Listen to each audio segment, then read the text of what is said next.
Assalamualaikum warahmatullahi wabarakatuh.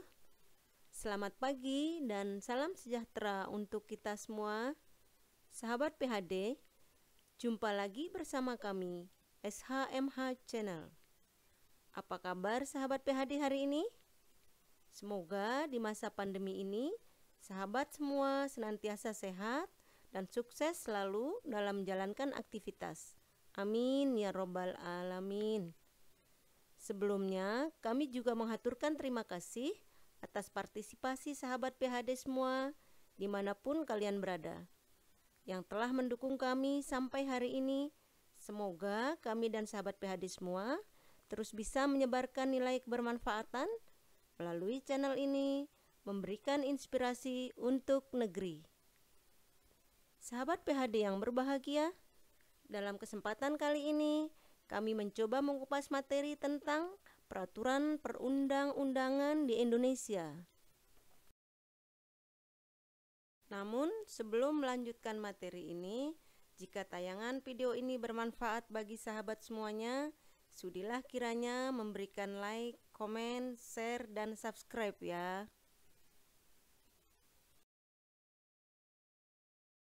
Sahabat PHD yang berbahagia dimanapun kalian berada, peraturan perundang-undangan dalam konteks negara Indonesia adalah peraturan tertulis yang dibentuk atau ditetapkan oleh lembaga negara atau pejabat negara yang berwenang dan mengikat secara umum.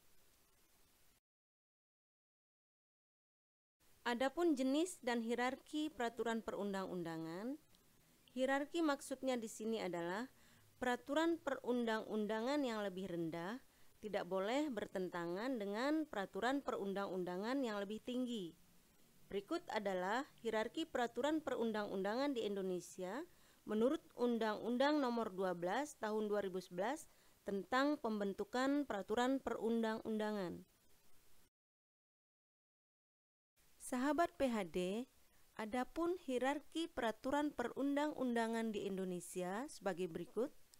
Pertama, Undang-Undang Dasar tahun 1945 merupakan hukum dasar dalam peraturan perundang-undangan. Undang-Undang Dasar tahun 1945 ditempatkan dalam Lembaran Negara Republik Indonesia. Kemudian yang kedua adalah ketetapan MPR. Yang ketiga adalah undang-undang atau peraturan pemerintah pengganti undang-undang atau biasa disebut dengan Perpu. Kemudian yang keempat adalah peraturan pemerintah atau PP. Yang kelima, peraturan presiden atau biasa disebut Perpres. Kemudian yang keenam, peraturan daerah provinsi dan peraturan daerah kabupaten kota.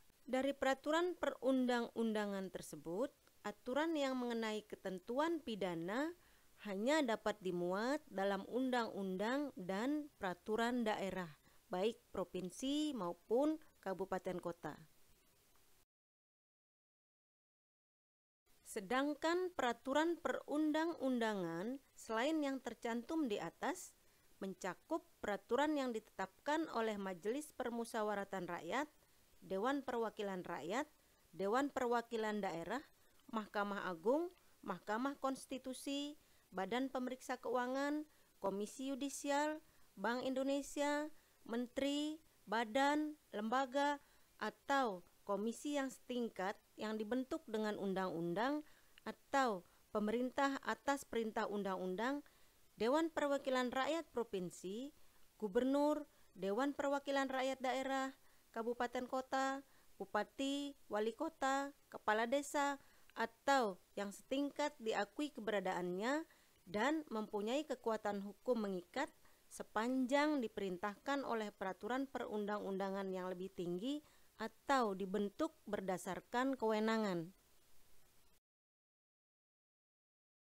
Sahabat PHD yang berbahagia, adapun penjelasan dari hierarki peraturan perundang-undangan tersebut adalah Undang-Undang Dasar tahun 1945 merupakan hukum dasar dalam peraturan perundang-undangan. Naskah resmi Undang-Undang Dasar tahun 1945 adalah yang ditetapkan pada tanggal 18 Agustus tahun 1945 dan diberlakukan kembali dengan Dekret Presiden pada tanggal 5 Juli tahun 1959 serta dikukuhkan secara aklamasi pada tanggal 22 Juli tahun 1959. Naskah perubahan pertama, perubahan kedua, perubahan ketiga, dan perubahan keempat Undang-Undang Dasar tahun 1945 masing-masing hasil sidang umum MPR tahun 1999, tahun 2000, tahun 2001, dan tahun 2002. Undang-Undang Dasar tahun 1945 dalam satu naskah dinyatakan dalam Risalah Rapat Paripurna kelima Sidang Tahun MPR tahun 2002 sebagai naskah perbantuan dan kompilasi tanpa ada opini. Berikutnya adalah ketetapan MPR. Perubahan atau amandemen Undang-Undang Dasar tahun 1945 membawa implikasi terhadap kedudukan, tugas, dan wewenang MPR. MPR yang dahulu berkedudukan sebagai lembaga tertinggi negara, kini berkedudukan sebagai lembaga negara yang setara dengan lembaga negara lainnya, seperti Kepresidenan, DPR, DPD, BPK, MA, dan MK. Dengan demikian, MPR kini hanya dapat menetapkan ketetapan yang bersifat penetapan, yaitu menetapkan Wapres menjadi presiden, memilih Wapres apabila terjadi kekosongan jabatan Wapres, serta memilih presiden dan wakil presiden apabila presiden dan Wapres mangkat, berhenti, diberhentikan, atau tidak dapat melakukan kewajibannya dalam masa jabatannya secara bersama-sama. Selanjutnya adalah undang-undang atau peraturan pemerintah pengganti undang-undang adalah peraturan perundang-undangan yang dibentuk oleh Dewan Perwakilan Rakyat dengan persetujuan bersama Presiden. Adapun materi muatan undang-undang adalah: pertama, mengatur lebih lanjut ketentuan Undang-Undang Dasar tahun 1945 yang meliputi hak-hak asasi manusia, hak dan kewajiban warga negara, pelaksanaan dan penegakan kedaulatan negara, serta pembagian kekuasaan negara, wilayah dan pembagian daerah, kewarganegaraan, dan kependudukan, serta keuangan negara. Kemudian diperintahkan oleh suatu Undang-Undang Dasar tahun 1945 untuk diatur dengan undang-undang. Sahabat PHD yang berbahagia, berikutnya adalah peraturan pemerintah pengganti undang-undang atau biasa disebut dengan Perpu, adalah peraturan perundang-undangan yang ditetapkan oleh Presiden dalam hal ihwal kegentingan yang memaksa. Materi muatan peraturan pemerintah pengganti undang-undang adalah sama dengan materi muatan undang-undang. Peraturan perundang-undangan yang ditetapkan oleh Presiden dalam hal ihwal kegentingan yang memaksa negara dalam keadaan darurat dengan ketentuan sebagai berikut. Perpu dibuat oleh Presiden saja tanpa adanya keterlibatan DPR. Kemudian Perpu harus diajukan ke DPR dalam persidangan yang berikut. DPR dapat menerima atau menolak Perpu dengan tidak mengadakan perubahan. Kemudian, jika ditolak DPR, Perpu tersebut harus dicabut. Kemudian, peraturan pemerintah atau biasa disebut dengan PP adalah peraturan perundang-undangan yang ditetapkan oleh Presiden untuk menjalankan undang-undang sebagaimana mestinya.